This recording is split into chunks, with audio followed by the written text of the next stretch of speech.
Welcome back to the channel, guys. It's me, Dawufus. This is a video about 11 tips, 11 beginner tips on Pokemon Mystery Dungeon Rescue Team DX. This is our first game in 5 years. It's our first Mystery Dungeon we finally got in 5 years. I'm so glad. A little bit rusty, but there's some of the things I've always kind of... Every time I replay a Mystery Dungeon, I kind of go through this checklist. There's some new tips because there's new mechanics in the game, but these are generally the tips I immediately thought of when I started playing the game for a few hours. So I hope you enjoy. Tip number 1, rare qualities. This is a new thing for Pokemon Mystery Dungeon Rescue Team DX. Some of the ways you can acquire Pokemons with rare qualities are you can get them from the wild by recruiting them. Or you could feed them the gummies. There's the two type of gummies, the regular rainbow gummies and the other DX gummies. There's a bunch of great rare qualities such as like squad up, friendlies. Those are the two that actually improve your rate to befriend a Pokemon. Another thing like small stomachs. Any food you eat, whatever it is, it maximizes your belly to 100. So keep in mind. When you're befriending Pokemons or maybe even letting go some of your Pokemons, make sure you check your rare qualities, see if it's something worth to keep.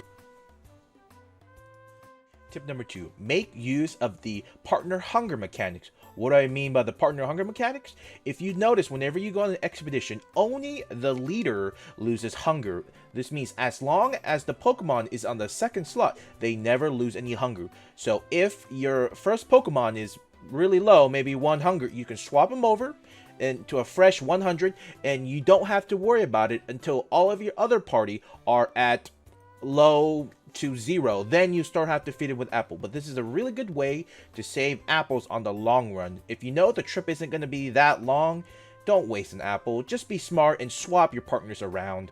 Tip number 3, strong foes. What are strong foes? They're indicated by an upside down gold triangle with a crown on them. They're just a bunch of strong Pokemons that are actually very hard to beat, so beware. And fun fact, they can be shiny. There are a total of 27 of them in the game, only ones that can possibly shiny. Here's a clip of YouTuber Beard Bear getting one of their early strong foes, a shiny Rapidash. Tip number 4, this is a very simple mistake a lot of people make. Empty out your item. Because if you go to another expedition and you try to pick up more items, it won't let you. You can A, drop it, B, swap it, or C, eat it if it's a food of some sort. So make sure, if you want to maximize your trip, always visit the storage after every expedition. Tip number 5, find a Wigglytuff orb as soon as possible. Because after Mount Steel, you get the ability to befriend other Pokemons. This means that if you go out on an expedition and you find a Pokemon and you befriend it, but whoops, you don't have the camp bot, but if you had the orb, you could remote access a Wigglytuff shop and buy the camp, which means, voila, you saved the Pokemon.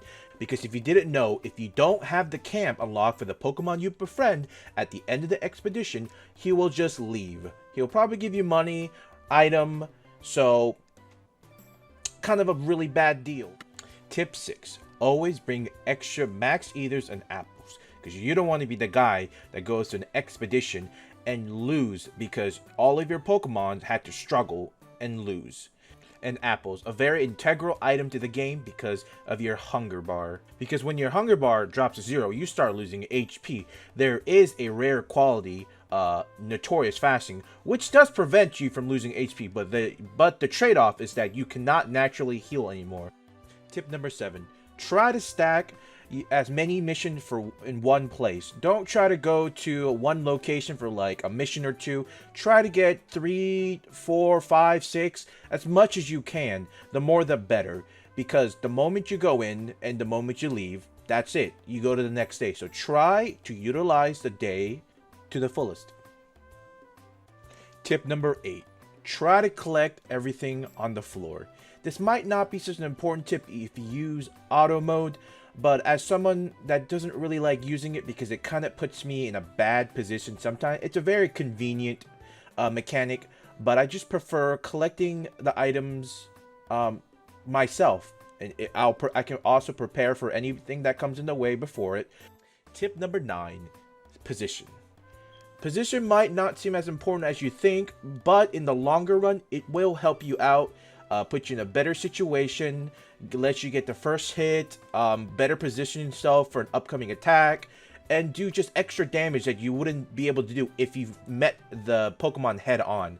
Here's the short example of what I'm talking about in positioning. If I do that, there we go. Yeah, quick tip. You don't always have to try to meet them. You could always position yourself where you have the first angle the next turn. So what I just did was I wasted a turn just by using a random move, so the Voltorb would be diagonal to my range move. So there's just ways around it to like not really approach them, but them approach you, and you take your turn to attack them instead of them attacking you first. All right, tip number 10. This is something you should do every time a new day starts. Go to the Felicity Bank and make sure you donate at least 1 coin. That's all you need, and it will give you a free item when you do so. Tip number 11, the grid. It's a very simple but very effective thing to turn on in your options. So just press X, go to others, then go down to options. And right when you open options, under the basic one, the very first tab, under map appearance and above speed should be grid. Turn that on and it will really help you quantify the distance, the positioning you want in the game. Hey, you finished the video. Thank you.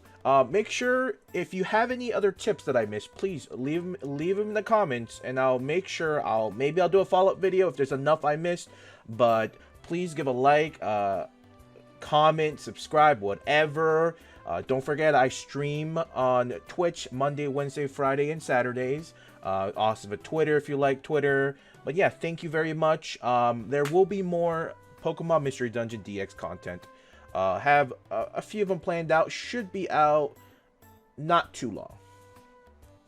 No promises, but I'll see you later.